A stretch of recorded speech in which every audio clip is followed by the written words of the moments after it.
7:37 de la mañana, estamos en vivo, esto es Buenos Días por BPI TV y ya está con nosotros Osvaldo Ramírez para hablar de este documento que firmaron los candidatos a las primarias de la oposición que tiene que ver con un plan mínimo de gobierno y una propuesta de reconstrucción nacional. Buenos días Osvaldo, gracias por estar con nosotros, bienvenido. Buenos días, Marjorie. Feliz mañana para todos los que nos están viendo en BPI TV.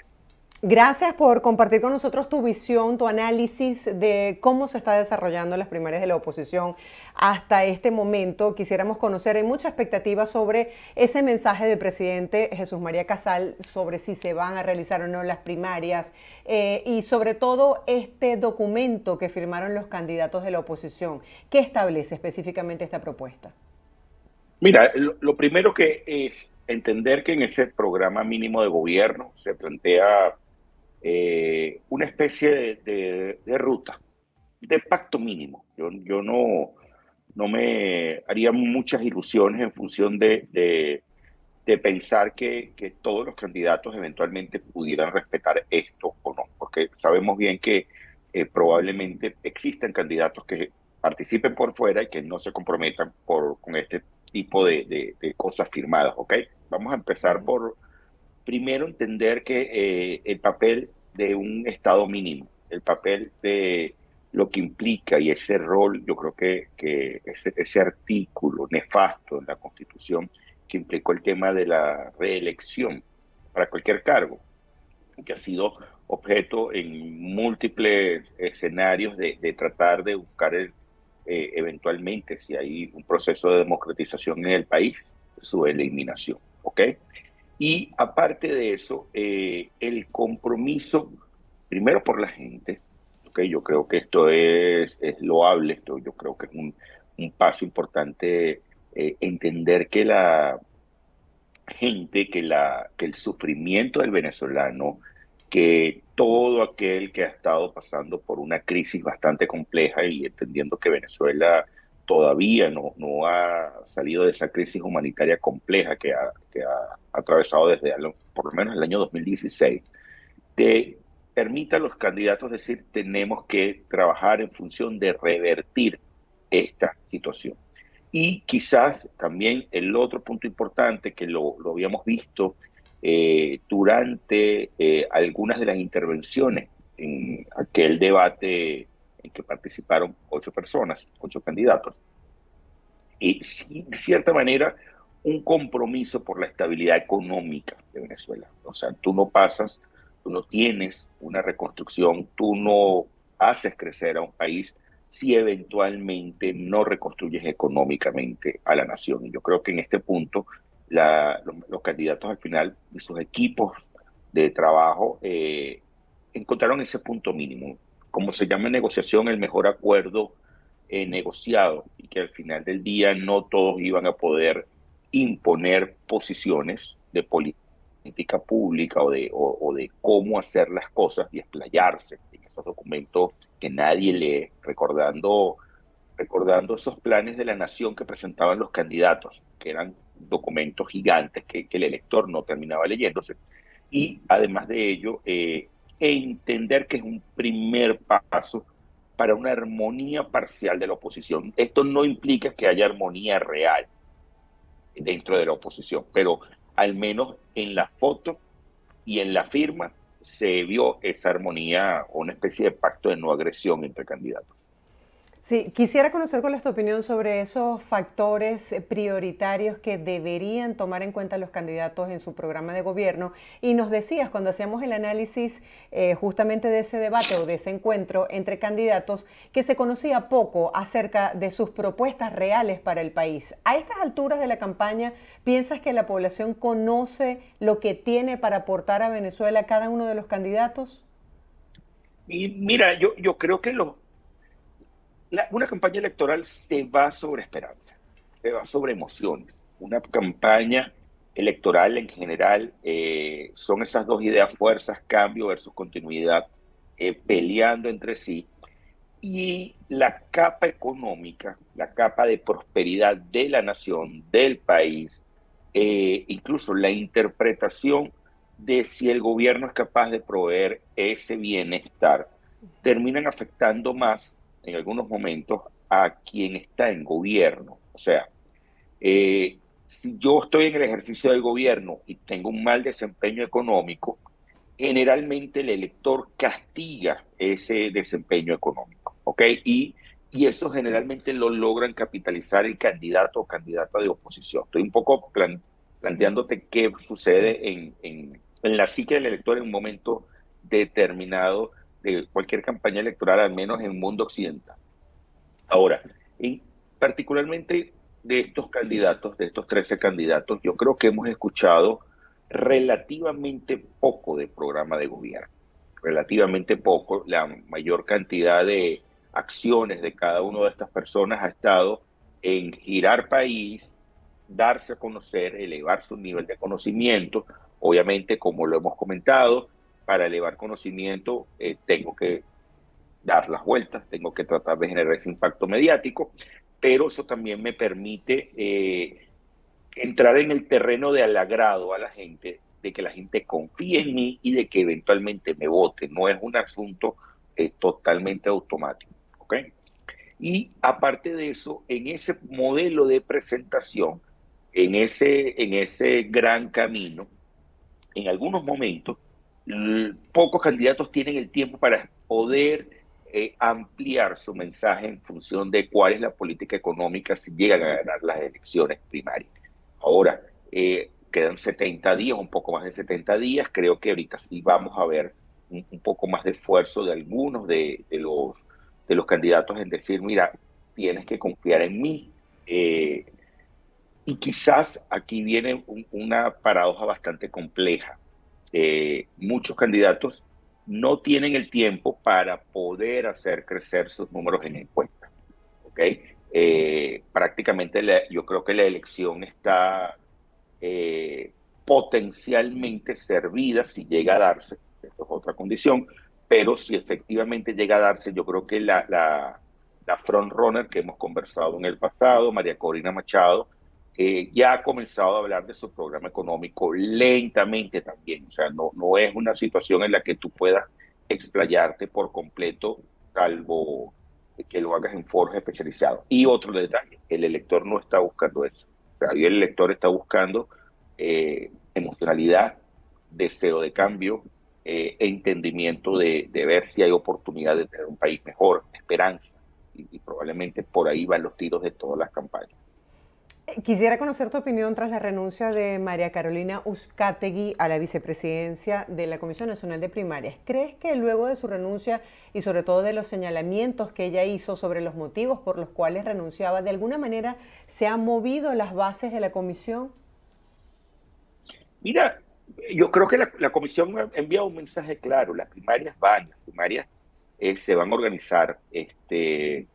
Más allá de si internamente tienen algunas reservas o tienen algunas dificultades, eso será de conocimiento entre ellos, la plataforma unitaria y los partidos y los candidatos. Ok, hasta ahora no ha trascendido a la gente, a la opinión, eh, que eventualmente estén pensando en un plan distinto. Ok, creo que tienen que hacer filas y hacer filas implica, yo creo que decodificar, leer el mensaje que está dando el elector. Estamos hablando hoy que 25% aproximadamente del padrón electoral tiene una alta intención de participar en primarias, ¿ok? O sea, no es un número bajo. Estamos hablando de una población importante, prácticamente un cuarto del registro electoral de poco más de 20 millones.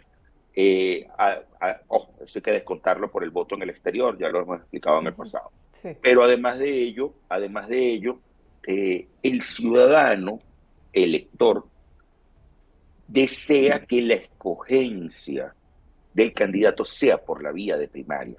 O sea, aquí estamos hablando de cuando se le presenta primarias, consenso, ¿ok? O que cada quien se presente de forma directa a la elección presidencial, al menos el 70% del elector de oposición dice el método debe ser primarias, no puede ser otro. Hay gente que puede pensar, bueno, consenso puede ser una solución, etcétera. Bueno, sí, porque puede buscar un consenso, pero el consenso tiene que ser alrededor de las figuras que están inscritas y además de ello, las encuestas están bastante claras. Entonces, habrá que ver cómo manejas justamente esas expectativas y ese deseo del ciudadano de decir y de estar apoyando. Yo creo que una candidatura bastante particular para que efectivamente sea la figura de consenso. Yo creo que aquí los retos pasan a un terreno totalmente distinto, de negociación política y que ojalá no se le cercene al elector el derecho de elegir, que no se le quite al ciudadano que quiere hoy primaria su derecho de escoger quién debe representarlo. Creo que aquí hay un reto fundamental para la oposición en este momento. Justamente me gustaría que hablaras acerca de los desafíos que ves para las primarias hasta el día de hoy, 9 de agosto. Estamos en esta cuenta regresiva. ¿Y qué va a pasar después de las primarias si la candidata con más oportunidad está inhabilitada? Mira, lo primero es entender bueno, faltan 70 días, un poco más, 72, 73. La realidad es que el ejercicio de que haya los voluntarios, de que efectivamente se abran esos centros de votación y que todo el mundo se sienta satisfecho y pueda ejercer su derecho al voto. Recordemos aquí, porque he escuchado argumentos que hablan de que la primaria no está siendo inclusiva, que no va a permitir el ejercicio del voto de los 20 millones de venezolanos. Bueno, para empezar, no hay 20 millones de venezolanos. Segundo, hay un detalle fundamental. Es un evento que atrae al elector opositor, al elector además opositor duro, no al no alineado. Puede ser que algún no alineado coquetee con la idea de acercarse, puede ser que el opositor blando pueda acercarse en menor medida.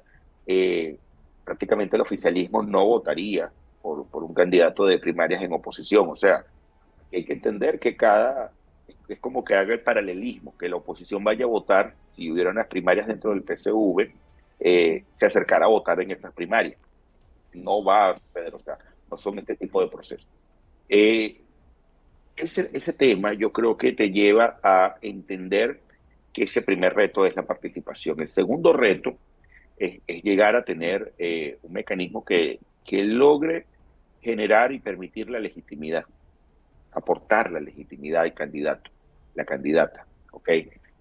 Porque en tanto y cuanto tú tengas legitimidad y la legitimidad está aportada por el voto del pueblo, le permite a esas personas, quien sea, poder tener, obviamente, la autoridad para elevar sus niveles de conocimiento y comenzar a prepararse para el siguiente tramo, que es eventualmente la precampaña presidencial, a una fecha no definida, ausente lamentablemente del debate público, cuándo va a ser esa fecha. Sí, Y el tercer elemento, sí, cuéntame. muy rápido, es claramente entender que tienes que ganar más apoyos, tienes que salir a conquistar corazones y mentes, tienes que salir a ver por qué tú eres una mejor opción que quien actualmente gobierna y que justamente allí vienen los desafíos más importantes para quien emerja de esa candidatura como candidato de esas primarias. Ahora, te hago una pregunta, tú que tienes tanta experiencia en este tema, comunicacionalmente es bueno, por ejemplo, que estos candidatos no acepten entrevistas, o sea, no estamos en un momento, en una cuenta regresiva en la que cualquier espacio que ellos tengan para compartir con el pueblo venezolano suma a su campaña. Por supuesto, cualquier espacio en un ecosistema de medios complicado, ¿ok? Porque no todo el mundo tiene el acceso a los medios de comunicación abiertos. Otro detalle importantísimo, la forma de consumir información pública, política, en el mundo en general, pero en Venezuela está más concentrada en medios en Internet. El elector ve más un video, permíteme usar el ejemplo de Ujú. BPI, una Sí. entrevista que pueda ver en BPI en diferido que lo que pueda estar viendo en directo. O sea, hay replicación por medio de redes sociales, hay replicación por medio del compartir a través de diferentes plataformas, y eso es muchísimo más útil que lo que antiguamente eran los espacios de televisión abierta. Desaprovechar esas oportunidades son errores estratégicos, sobre todo si ese candidato o esa candidata no tiene altos niveles de conocimiento. O sea, rechazar una entrevista yo creo que pasa probablemente por el temor de no ser increpado ante alguna pregunta que pueda estar dirigiendo el periodista, que es su trabajo, hacer esas preguntas e increpar. Sí, justamente se dice por ahí que es miedo a las preguntas, ¿no? A no entrar en confrontación y a no saber cómo desenvolverse. Puede pasar mala preparación, simplemente no quiero tocar algunos temas y puedes tener esa decisión dentro de tu comando de tratar de evitarlas, pero cuando tratas de evitar es porque simplemente no quieres, permíteme usar la expresión, no quieres que te jurunguen. Si no quieres que te jurunguen, déjame evitarlo, pero al final, si usted no quiere que lo estén increpando, jurungando, que se le vean las costuras, el elector no va a saber quién es usted. Hay candidatos que en la medida que los conocen, simplemente generan rechazo. Punto. No me gustas. Y por eso probablemente tratan de evitar esos espacios de entrevistas porque puedes perder capital. Simplemente al saber quién eres y conocerte, no, mano, yo no voto por ti, o hermana, yo no voto por ti. Osvaldo, hay muchas críticas a algunos candidatos que dicen que, bueno, buscan ellos favorecerse de todo este proceso para tener una victoria personal más allá que representar los intereses del pueblo. Tú que te la mantienes haciendo tus encuestas y sondeando la opinión y, como decías, la psique del pueblo venezolano, ¿cuál es la percepción que tienen los venezolanos del proceso y de los candidatos? Mira, en general, a ver, si yo tuviera que hacer un corte de Ujú, cuenta, la verdad, los candidatos realmente competitivos son cuatro o cinco. Competitivos no, que están en la mente, ujú. que es distinto. Sí. Porque puedes estar allí y estar pasando por completamente por debajo de la mesa, totalmente desapercibido en este evento electoral, ¿ok? Estaríamos hablando de cinco candidatos, seis candidatos. Probablemente, primero los partidos clásicos de oposición van a tener un ruido, van a tener una notoriedad, porque obviamente vienen con más de 20 años, algunos de ellos, otros con data reciente, 10, 12, 15 años, estando en la mente del Sí. elector y votando por su tarjeta. Primero, justicia, Ujú. acción democrática, voluntad popular, un nuevo tiempo sin candidato, ¿ok? Estos primeros cuatro entran en esa contabilidad. Luego, meto a María Corina Machado, también lo pudiéramos meter allí en esa contabilidad porque ha estado presente en este ecosistema. Andrés Velázquez y la novedad, Andrés Caleca. Algo de Delsa, pero Delsa, a pesar de haber estado mucho tiempo en el sistema, no ha logrado repuntar en esa intención de voto. ¿Ok? Pero por ahora, ojo, si nos atreviéramos, vamos a cortar en estos candidatos. Son los que están, son los que eventualmente la gente puede ver más o tener el oído más Ujú. abierto a escuchar lo que pueda estar diciendo. El resto, prácticamente, desapercibidos por la opinión.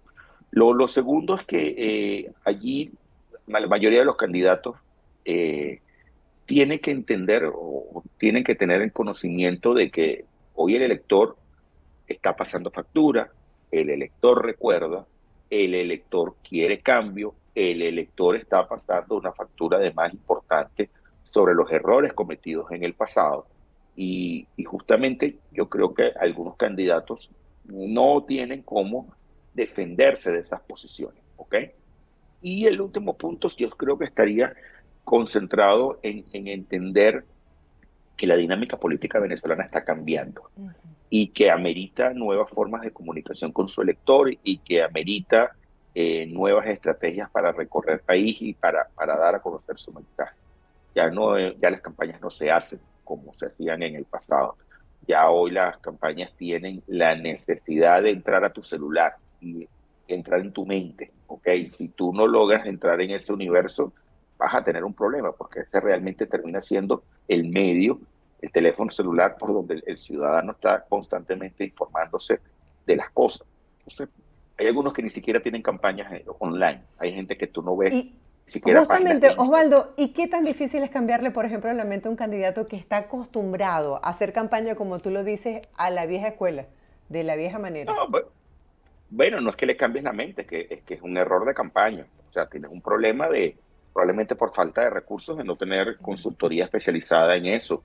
Hay gente que piensa que parándose a dar un gran meeting durante un debate va a lograr algo. Esa no es la forma de hablarle a la gente. Eso probablemente te funcione en una arenga política en un pequeño pueblo, pero no necesariamente es lo que funciona para medios de comunicación, que al final termina siendo el gran amplificador de tu mensaje, ¿ok?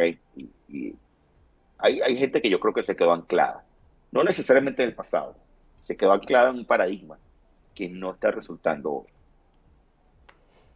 ¿Tú crees que se está, ya para finalizar, se está transmitiendo el mensaje sobre la importancia de blindar el voto, de la identidad de ese votante, de ese elector? Mira, sí, eso yo creo que lo han estado indicando por lo menos los candidatos, la misma plataforma unitaria a través de la Comisión Nacional de Primaria. Pero bueno, por ahora yo creo que las expectativas son muy altas, las amenazas siguen estando allí, las hemos conversado en el pasado, Sí, esto no ha variado, yo creo que más bien se han sumado amenazas totalmente nuevas en el relato oficial, entonces creo que por ahora hay que entender y creo yo que la máxima responsabilidad que tiene la clase política es escuchar el deseo de un pueblo que quiere votar y que quiere manifestarse y escoger a su candidato por medio de primarias y que así es. prácticamente también lo que me da la impresión es que el ejercicio de la primaria está refrendando un sentimiento que está recorriendo Venezuela.